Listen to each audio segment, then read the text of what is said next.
doctora Sabina Tipataxi. Hay patologías que son más frecuentes en nuestra provincia.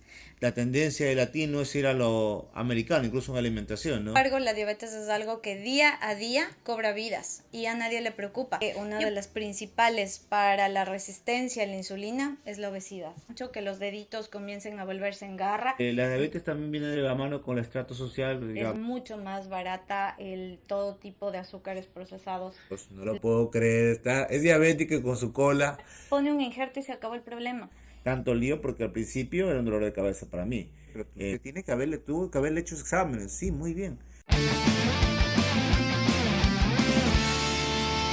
Hola, un gusto saludarles una vez más en el podcast Más allá de Bisturí con una invitada muy especial, la doctora Sabina Tipataxi, cirujana vascular que ha venido a aportar a la provincia de Oro de una forma espectacular, tanto en lo humano como en lo académico y, obvio, lo profesional. Doctora. Muchas gracias, Doc. Qué gusto estar aquí con usted y poder conocer este escenario abierto a la comunidad y a saciar las dudas frecuentes. Sí, excelente. La doctora Sabina ya lleva algunos años aquí en la provincia del Oro. He trabajado con ella, hemos compartido casos en común. Puedo dar fe de que es una muy buena profesional y sobre todo que ha venido haciendo las cosas diferentes, ¿no? Basado en la evidencia, muy catedrática y sobre todo muy hábil en lo que hace. Doc, bueno, yo tengo en sí unas preguntas de la mano de cirugía plástica, pero primero comencemos con usted en lo que son algo para que sepa la gente, la cirugía vascular, qué es lo que en general realiza usted, qué es lo que en orden de frecuencia o incidencia usted ve más, qué tipo de pacientes es lo que usted dice, bueno, estos pacientes yo los tengo que tratar. Bueno, primero le agradezco el tomar en cuenta cirugía vascular porque muchas personas en este punto desconocen a qué nos dedicamos. Si bien es cierto, soy especialista en todo el tema referente a la circulación, hay patologías que son más frecuentes en nuestra provincia, principalmente insuficiencia venosa crónica o las conocidas varices y también el pie diabético. Lastimosamente, nuestra provincia y nuestra ciudad de Machala lidera a nivel nacional junto con Santo Domingo, con Manabí y Esmeraldas las provincias de mayor índice con pie diabético. Pues a ver, algo nuevo, ¿no? La incidencia, la prevalencia, la provincia del Oro, Machala, Santo Domingo también me comentó. Santo Domingo también, está Manabí. Sí, Muy sí, bien. sí. ¿Y por qué es eso? A ver, porque uno sabe muy bien, digamos, en la provincia de toda la costa hay frecuencia de paludismo, frecuencia del dengue, producto de que hay mayor cantidad de mosquitos, ¿no? A diferencia de la sierra. ¿Y por qué se dan las causas de que hay mayor incidencia, prevalencia de pie diabético en estas zonas? Sabemos. Bueno, yo pensaría que sí tiene una relación con el tipo de clima tropical, pero también son los hábitos de nuestros pacientes. Aquí es muy frecuente el andar descalzo, el andar con zapatos o zapatillas, como le conocen aquí, que exponen bastante el pie. Además, somos lugares en donde las inundaciones en la época invernal son frecuentes y los pacientes, la manera de salir de sus casas, pues es descalzo también. Si eso le asociamos a que la diabetes como patología global produce una pérdida de sensibilidad, es muy fácil que sufran lesiones y no se den cuenta a tiempo y las lesiones pues puedan progresar más rápidamente. Esto sucede a nivel de todo el mundo. Sin embargo, en lugares más tropicales, la gente se ve obligada a tener mayor exposición de sus pies. Ah, ok, bueno, tiene una razón lógica el por qué hay mayor problemas en su pie diabético, ¿no? De ahí en general, ¿por qué será de que la diabetes cada vez viene más en auge, ¿no? ¿Será por el estilo de vida, que cada vez nosotros nos globalizamos, por decirlo así, y la tendencia de latino es ir a lo americano, incluso en alimentación, ¿no? Cantidad de hamburguesas, cantidad de cola, cantidad de procesados, ¿no? Realmente es una preocupación mundial. Es sorprendente cómo nos alertó el COVID, cómo nos alertó en su momento, revisando la historia, lo de la peste negra, lo de la gripe española. Sin embargo, la diabetes es algo que día a día cobra vidas y a nadie le preocupa. Yo pensaría que la razón de ello es porque la diabetes no mata a nadie. Como siempre les digo a los pacientes, la diabetes no le va a matar, la diabetes le tortura primero. Y esto hace pues que la paciente pierda la sensibilidad, sufra lesiones, que comience a sufrir de amputaciones, que tenga problemas renales, que pierda la visión y de a poco vaya deteriorándose la vida. La madre actualmente, una de las principales para la resistencia a la insulina es la obesidad. Va de la mano, ¿no? Vas con tu sobrepeso, vas con tu obesidad. Y bueno, la obesidad de diferentes grados también, y todo eso viene de la mano, síndrome metabólico, en fin. Los hábitos, ¿no? Los hábitos, ¿no? Por eso estás preocupado de que tuve vacaciones y no debes hacer ejercicio. En fin, queda una recomendación, doctora, para el paciente diabético, antes de seguir, ¿no? Evitar, en general, porque usted tiene sus normas, para si ya tiene su diabetes de 10 años controlada o que no esté bien controlada, para evitar que ese pie se vaya a infectar o sea un pie diabético con una complicación del mismo. Lo primero es entender que si tengo diabetes, mi sensibilidad ya no es la misma. Por lo tanto, tengo que revisar mis pies todos los días, absolutamente todos los días, en la planta, entre los dedos. Es importante que tengamos esto en cuenta para el momento de usar un calzado nuevo, siempre fijarnos que no tenga grietas, que sea un calzado que no me deforme el pie, que me permita mantener la ergonomía normal. Revisar los pies me ayuda a prevenir a tiempo y acudir también a tiempo, pero va de la mano siempre de un control adecuado de la enfermedad de base que es la diabetes. Lo que me comentas, adecuado calzado, adecuados zapatos, sandalias, con lo que tú definas al paciente. Eso viene de la mano con tu equipo, tú sabes dónde conseguirlos, tú sabes cómo referir al paciente. El paciente, tú sabes, cuando llega con nosotros que quiere facilidades, quiere que nosotros le demos casi comidito todo, ¿no? Y lo podemos hacer. El médico ecuatoriano, el médico latino, por lo general somos así, somos un poco más apegados y tratamos de facilitar lo que son las soluciones, ¿no? Tú supongo tienes todo tu equipo para referir al paciente, ¿verdad? Totalmente, sin embargo, no es menos cierto que no está en la capacidad económica de toda familia el poder adquirir un calzado ortopédico o en específico para un diabético. ¿En qué me baso yo? Enseñarles a los pacientes cómo elegir un zapato adecuado. Un buen zapato deportivo me da una cobertura completa del pie. Tratar de enseñarles a que sientan rebordes por dentro, a que usen medias, a que los calcetines no tengan elásticos y de esta forma ellos tengan más opciones de elegir y que no sea una tienda en específico en la que necesariamente tengan que comprar el calzado. Un zapato que le proteja el pie y como dije hace un momento, ¿no? La neuropatía que causa la diabetes también se caracteriza por deformidades y eso genera que el antepié se vuelva más ancho, que los deditos comiencen a volverse en garra, ya no entra en una zapatilla delgada, ya no entra en un pie estético.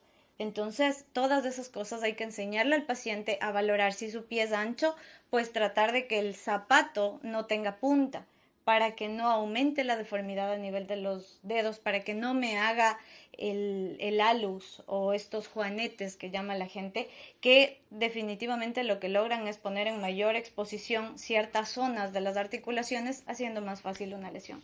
Excelente. Una última pregunta acerca de esto que es muy interesante. Doc, la diabetes también viene de la mano con el estrato social, digamos, clase media, clase baja, clase alta. Es importante, o sea, usted que atiende esto. Sí, sin embargo, la diabetes no respeta la condición social. Creo que lo que es más mandatorio aquí son nuestros hábitos, y no nuestros hábitos cuando ya nos diagnostican la enfermedad, sino nuestros hábitos a los 20, a los 30, a los 40, el hacer actividad física ya no cuando me toca, el comer sano ya no cuando me toca, ya no cuando me diagnosticaron y ya no tengo otra opción, sino más bien simplemente me voy cuidando, llevo un estilo de vida saludable. No creo que dependa del estrato social, estoy 100% segura de ello. Sin embargo, ya cuando tenemos que seguir una dieta, lastimosamente yo no le puedo exigir a un paciente que tiene un salario mínimo, que tiene que una familia, el que vaya al supermercado y compre solo comida saludable. Lastimosamente es más barata la comida rápida, es mucho más barata el todo tipo de azúcares procesados, lo cual se fomenta Algo, también, ¿no? algo que cuando yo, y me causa gracia en este momento, cuando iban al centro de salud, que todos hacemos rural acá, en Ecuador, es algo, un requisito para ser médico, llegaban al centro de salud y a veces por sus pastillas de diabetes, ¿no? Me acuerdo que hace tiempo era metformina, glibenclamida, y en una ocasión con cola. Yo necesito, trágame Dios, no lo puedo creer, es diabético con su cola. O sea, también quitar eso de la mente, de la cultura del Cambiar ecuatoriano, cambiar es muy es difícil. difícil también, Sí, ¿no? sí, sí, sí, Y sí. yo no veía mucho, o sea, no veo mucho tampoco en la clínica privada la diabetes porque quizás sea un poco más los pacientes diabéticos en la clínica, en las clínicas privadas, pero que veía mucho más en el ministerio. Bueno, eso ya es algo un poquito más. Oh, pero fíjese qué interesante es lo que acaba de decir, Doc, porque eso no debería pasar.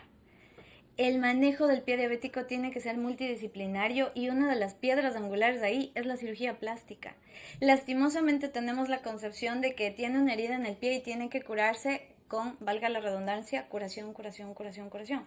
Cuando en realidad llega un punto en el que si yo ya restablecí el flujo sanguíneo, que ya hablaremos más adelante, si yo ya me encargo de que la herida esté perfecta, tengo un tejido viable, le paso al vascular, pone un injerto y se acabó el problema y no le someto al paciente a 3 meses sin caminar, a 4 meses en silla de ruedas. Entonces creo que más bien ahí parte el error también de nuestra cultura, incluso médica, de que sepan el manejo multidisciplinario y probar más bien la cobertura cutánea antes que estar en curas odiosas y largas, Ok, ¿no? vamos aquí a lo que me hizo acordar de unos pacientes diabéticos, pioderma gangrenoso. Cuénteme, doc, ¿cómo le ha ido con sus pacientes? ¿Qué ha hecho? A mí me tocaba tratar como multidisciplinariamente hasta con dermatólogos, y lo digo así, con corticoides. Y las curas mínimas no es tampoco hacernos tanto lío, porque al principio era un dolor de cabeza para mí. Me ha tocado para los pacientes. Es un dolor de cabeza para el paciente, para el doctor, para toda la familia del paciente y el equipo también del doctor. Y muchas de las veces son porque esos pacientes te puede, tú vienes sano, viene al menos su cirugía estética o cirugía reconstructiva, viene el paciente de su abdominoplastia, su aumento de mamas y a motivo una herida que no está contaminada, no está sucia, no está infectada, ha venido con un buen proceso, la paciente está con todos sus exámenes prequirúrgicos, no tiene ningún antecedente como para estar sospechando con alteración de de la cicatrización, pero sin embargo no sana. Y ahí vienen circunstancias que nosotros no sabemos o no hay un examen específico para decir, porque la población general te decía, pero usted tuvo que haberle hecho exámenes, sí, muy bien, pero el piedma gangrenoso o ciertas enfermedades, no hay un examen para decir, tú tienes eso. Tú vas a desarrollar o herencia o justamente la lotería, desarrollaste esa condición y tienes esa mala cicatrización producto de ti mismo. Y eso se desarrolla, se evalúa un diagnóstico diferencial o de, también para poner a un lado, no es esto, no es lo otro, eliminando ciertos diagnósticos, es esto, muy bien, pero eso es trabajo multidisciplinario. Y a mí en ciertas ocasiones, por par ocasiones, me tocó tratar a un paciente mía y un paciente de otro cirujano esta patología y con corticoides y curaciones y explicando al paciente sano de la mejor manera. Pero son condiciones diferentes y todo paciente es un mundo diferente. Doc, ¿cómo ha tratado usted cuando tiene esas heridas que no? Complejo, ¿no? O sea, el pioderma gangrenoso es un tema aparte, nada más para dejarlo claro, no tiene nada que ver con el pie diabético. El pioderma gangrenoso forma parte del conjunto de úlceras atípicas de los miembros inferiores, que como bien lo menciona usted, es un dolor de cabeza. Primero porque causa mucho dolor.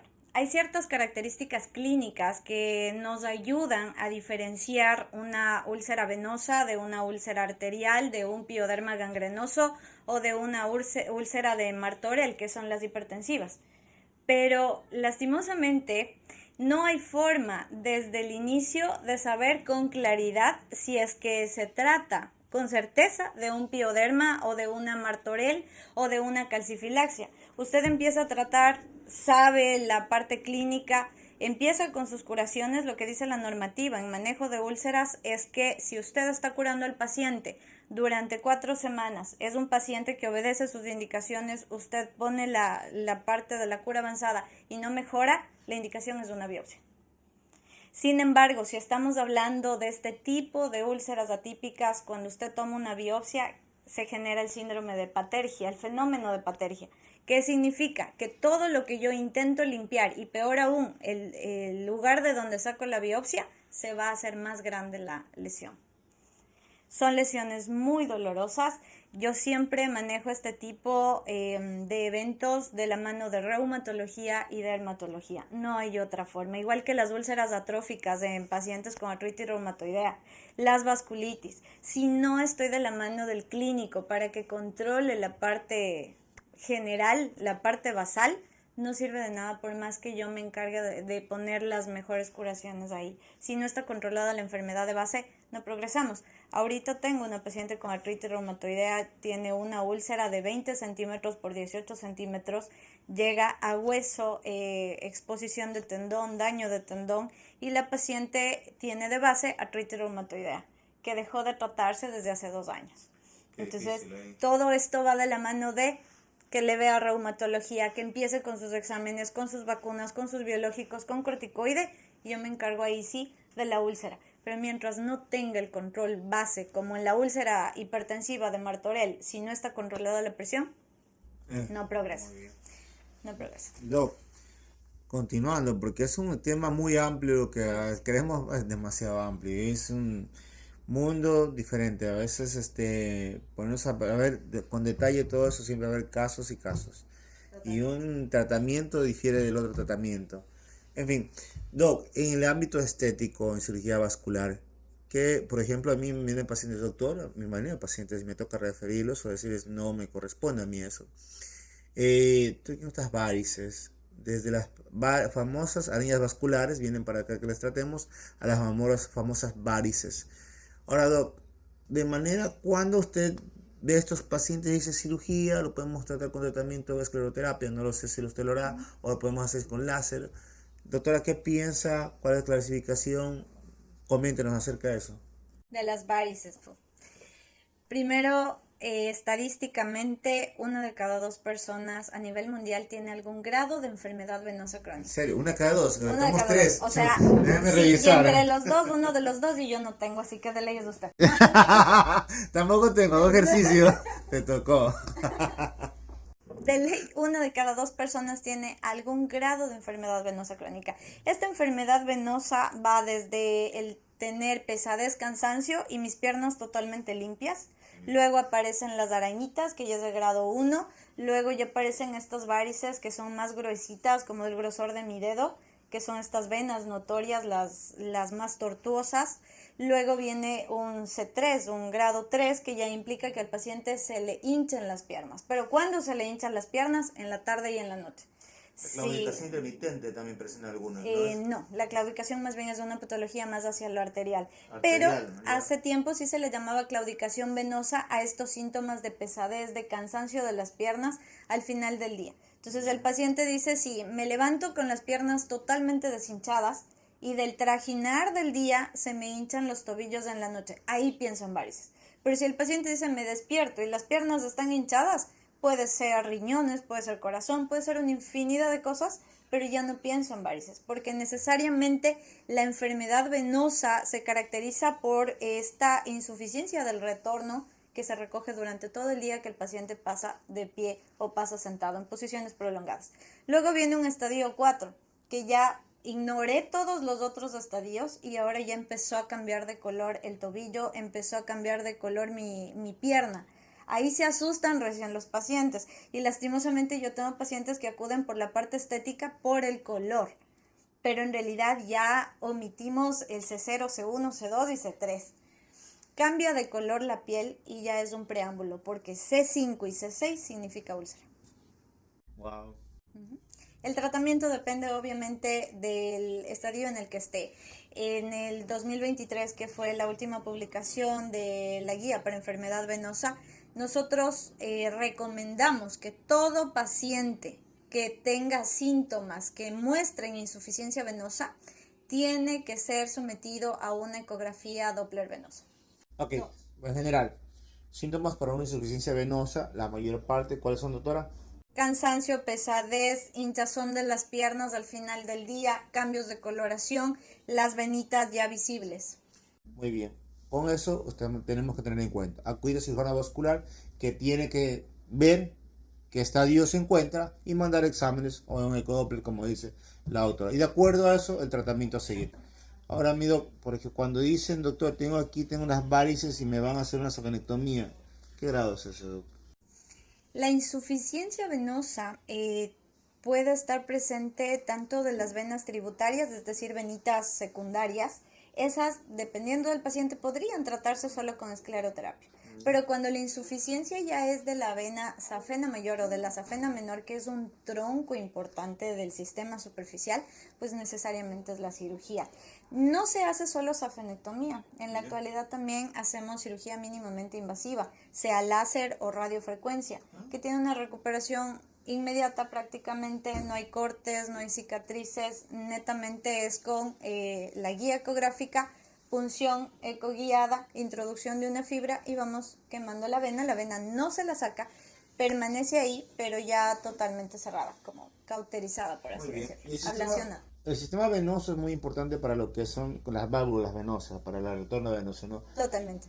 ¿Perjudican algo hacer esta escleroterapia o que estas ablaciones de las venas o no? Para nada, excelente pregunta, Doc, porque es la que siempre me hacen. Si usted me saca la vena o me cierra la vena, ¿por dónde va a circular la sangre? En realidad estas venas, al ser del sistema venoso superficial, no afectan absolutamente en nada cuando se las retira o se cierran. La sangre va a ir por el sistema venoso profundo, que en el 90% de los casos pues está totalmente normal. Muy bien, doctora. Cuando nosotros vemos un paciente, sobre todo la escala de Caprini, cuando nosotros vemos a un paciente y tiene esta le mando yo al médico internista o al intensivista, siempre me valora esto el paciente y me determina las escalas, ¿no? Si usted que me recomienda cuando yo veo ya unas úlceras venosas ¿qué digo? Úlceras venosas, unas varices superficiales y en cirujano plástico sabemos que vamos a tener una paciente encamada de mayor de 5 horas, una lipo más abdominoplastia con lipotransferencia y va a estar 5 horas ahí, claro, obviamente nosotros ya estamos con sus medidas antiembólicas, incluso las bombas intermitentes durante la cirugía y evitando temperaturas frías, en fin, un sinnúmero de, de normas de seguridad para evitar complicaciones. ¿Usted qué diría, doctor, a ese paciente de que es un factor de riesgo o no es un factor de riesgo ya ver ese proceso malo de circulación de las venas, del sistema venoso de las piernas y teniendo en cuenta una de las mortalidades o morbimortalidades mayores que pueden tener el paciente de post-quirúrgico, cirugía plástica, como son la trombosis venosa profunda y la tromboembolia pulmonar? Totalmente es un factor de riesgo que debe considerarse previo a cualquier cirugía estética, ¿no? En realidad, el score de Caprini, si bien nos ayuda a determinar en base a la duración de la cirugía, al tipo de cirugía, también interfieren estos factores del paciente como el tener varices, antecedentes de algún tipo de evento tromboembólico venoso y van sumando los riesgos. Pero necesariamente lo ideal sería que primero se traten las varices antes de someterle a un procedimiento mayor, porque aunque la incidencia va a menos del 0,5%, que es bajísimo, aún así se da. Y hay veces que por más que, como usted menciona, ¿no? Se toman todas las medidas, usted es bien precavido, ve que no tienen varices y aún así el riesgo está. Y aún así pasa. ¿Por qué pasa? Porque hay varios factores y todo nos remonta a la parte genética y todo nos remonta a cosas que quizá no son ni todavía descubiertas en ese paciente. Porque a usted llegan sin antecedentes, usted le ve las piernas quizá con arañitas, pero no con venas visibles, y el Caprini es bajo. Es decir, tiene un riesgo para operarse bajo para un evento tromboembólico venoso y le hace el evento tromboembólico venoso.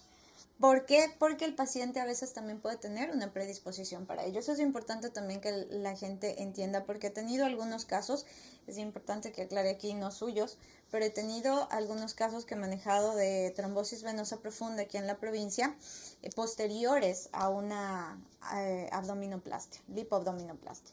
Entonces, a veces la gente dice, no, pero eso debió haberme dicho el doctor. No, no debió haberle dicho, porque hay cosas inherentes al paciente, exacto, y que lastimosamente no dan muestra, sino hasta cuando hay este tipo de estimulación, por así decirlo, y se presenta, se desencadena, ¿no? Claro que sí, justamente es, bueno, yo siempre lo digo, el único cirujano, el único profesional en el área quirúrgica o en el tema médico que no tiene complicaciones es el que no tiene pacientes o el que no opera. Totalmente. Yo respeto mucho a todos mis colegas, bueno, y si alguno me dice no tengo complicaciones, está bien, es él. Yo mientras más opere, voy a aprender todos los días más de mis pacientes. Y es inherente, como dice la doctora, de cada paciente desarrollar estos factores. Si una paciente posteriormente a una cirugía, a pesar de que se le dice de que camine, y muchas de las veces ha pasado eso, no camina, es que me duele o te voy a morir, pues muy bien, pero tienes que caminar, porque el hecho de caminar tempranamente produce que estimules tus válvulas venosas, tu sistema de retorno y mejora eso y evita estas complicaciones. Si voy a hacer una paciente de aquí, de la operé en Machala hace unos 2 años, porque yo no tengo por qué decir o mentir casos que no, estoy hablando de casos míos. Y yo le mandé Rivaroxaban justamente que hace 2 años que estuve con la doctora y di la charla. Rivaroxaban es mi mejor amigo. Con la mortalidad posterior, después de la cirugía, no es que se terminó la cirugía y no hay predisposición a presentar complicaciones o que ya se salvó de alguna complicación, ¿no? Los 15 días posteriores también debemos tener mucho cuidado. Así que mi mejor amigo, aparte de la noxaparina, es el Rivaroxaban para todo esto. Y la paciente aquí cuesta creo que 60 centavos. Y la paciente se fue a la semana, cogió el avión y se fue a New Jersey.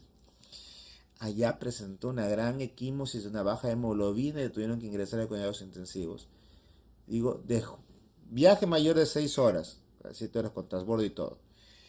No estaba utilizando las medidas antiembólicas durante 3 días. Ella se fue porque estaba paseándose por Manta, por todo el Ecuador había aprovechado.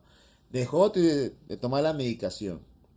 Y este paciente ayer, lo primero que me dice, doctor, no puede ser posible, lo soy sincero, acá hasta incluso las pastillas me cuesta como $70 cada una. Sí, muy bien, cuestan 60 centavos, 70 centavos, no sé cuánto estará ahorita, siempre le manda al paciente. Y ella, pero no, ella fue muy consciente, todo, gracias a Dios, y que se concentró el problema solamente en miembros inferiores, la trombosis venosa profunda que le dio. O no sé si habrá pasado a mayor, estaba en contacto con ella, y fue eso a la semana y unos días más. Así que por favor, pacientes, todos los pacientes que se sometan a una cirugía traumatológica también tiene mucha incidencia, cirugía plástica, entre otras, seguir las normas de su cirujano plástico, por favor. Y ya sé que de aquí algunos... Mira qué interesante que después de una abdominoplastia a los 6 días ya pueda viajar. Habla de que sus cirugías son suavecitas, ¿no? Porque No, no, no, ya fue una liposcultura fue nada más, liposcultura fue exactamente. Pero es pacientes, interesante, los pacientes. pacientes son complejos, sí.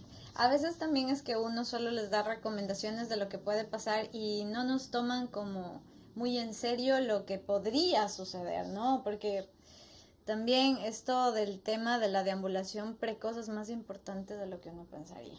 Así es. Es muy importante. Esto de usar o no usar anticoagulantes orales directos a dosis profilácticas ha facilitado mucho la vida del médico y en general de los pacientes para poder mandarla a la casa con una pastilla y no tener que inyectarse todo el tiempo como era hace algunos años. Pero también está esto de entender que no se acaba cuando pasan los primeros días de la cirugía. Las estadísticas muestran que un paciente se llega a trombosar hasta el día 29 después de un procedimiento. Es un Me va a dar trajinado. más miedo. Voy a darle por 30 días ahora No, no, la no, no, no, no. anticoagulante. No, a lo que quiero llegar es a que depende mucho de cómo el paciente se vaya manejando y también depende del tipo de cirugía y de lo que uno conoce como cirujano. Usted acabó de decir, cada paciente es un mundo, cada cirugía es un mundo. Usted sabe que en esta cirugía por A o B motivo tiene mayor tendencia a sangrar. Entonces voy a protegerme de otra forma, voy a darle una tromboprofilaxis diferente. Como también tengo otro tipo de pacientes en los que estoy seguro que no va a sangrar, entonces me cubro. Cada paciente es un mundo. Doc, así a breve rasgo para que, porque es algo de cirugía plástica que se da mucho, la trombosis venosa profunda, complicaciones posteriores y la tromboembolia, para que entiendan el público en general, ¿qué es la trombosis venosa profunda y por qué se desencadena la tromboembolia pulmonar? La trombosis no es más que la presencia de un coágulo sanguíneo en una vena principal. Al ocluirse esta vena principal, esta retención genera que la sangre no pueda regresar normalmente al corazón, aunque así lo quisiera. Por eso, si es que es en la pierna, empieza a edematizarse, a hincharse la pierna, empieza a doler. Cuando este coágulo no es identificado a tiempo y no es tratado a tiempo, lastimosamente se puede fragmentar, puede aumentar el coágulo y también desprenderse pequeños trombos y migrar por los vasos sanguíneos y llegar hasta los pulmones. A eso se le conoce como un embolismo. Émbolo porque progresó hasta los pulmones causando una embolia pulmonar, que ya es una patología altamente mortal, ¿no? Así es, ya es eso, estamos hablando de un proceso que tiene que ir a cuidados intensivos por lo general. Doc, ahora, ¿por qué baja de manera repentina? Esto fue de hemoglobina hasta 11, llegó a 8, 7, por el trombo que produce mayor acumulación de... ¿Cuál es la fisiopatología de eso? No, en realidad habría que considerar que hubo algún tipo de sangrado en ella. La trombosis como tal no produce una baja de hemoglobina. No, no, no, no. ¿Cuál es el mecanismo para que se produzca esta trombosis? Tres cosas. La primera, el daño endotelial. En todo tipo de intervención quirúrgica hay un daño endotelial porque estamos cortando, Sería estamos plástica más todavía. utilizando un electrocauterio, estamos resecando tejido, entonces hay un daño endotelial. La segunda es el éstasis venoso. ¿Cuál es ese éstasis? El que la paciente pase o mucho acostada o mucho sentada. En este caso, tengo entendido 6 horas de viaje en avión, o sea, tenía todos los factores de riesgo y probablemente su hemoglobina ya estaba más baja, fomentando este éstasis venoso. Cuando la sangre circula más lento, que es lo que significa el éstasis, se activan los factores de la coagulación. Es más fácil. Y el tercer factor para que se produzca es la hipercoagulabilidad o la tendencia de cada persona a generar coágulos. Insisto, esa es la fisiopatología de la trombosis. No tendría por qué generar una disminución tan brusca de hemoglobina de 7. Quizás fue que también la liposcultura estuvo ya bajando posteriormente, incluso... Claro, sin controles y todo, sí, sí.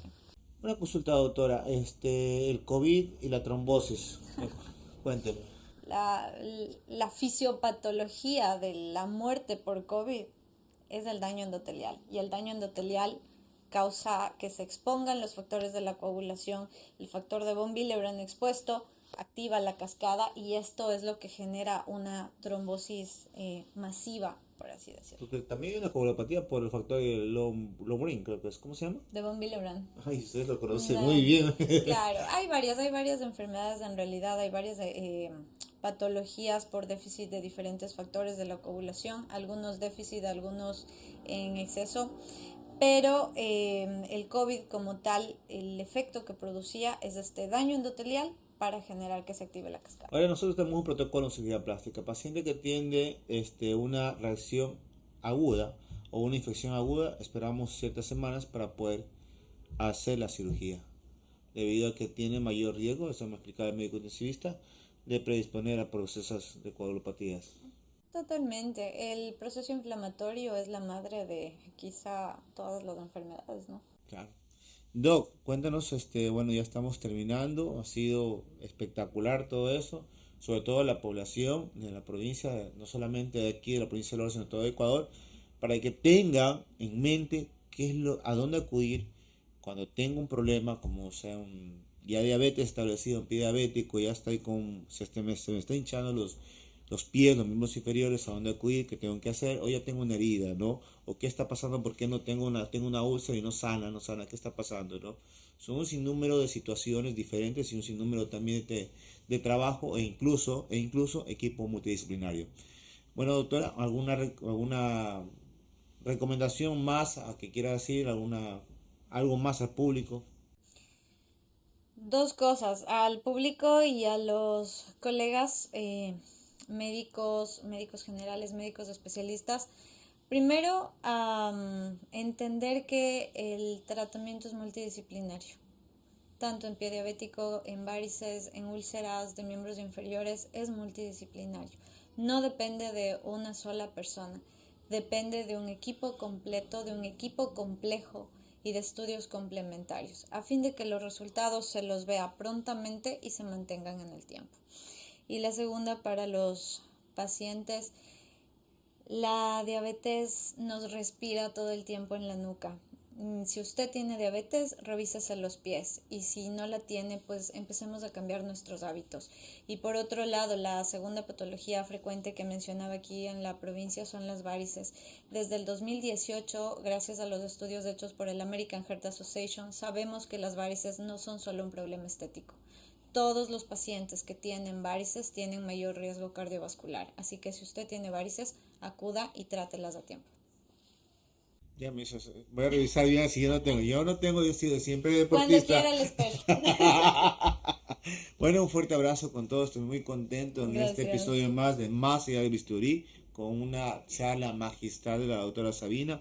Un fuerte abrazo con todos. Espero verlos muy pronto. Bendiciones. Gracias. Chao.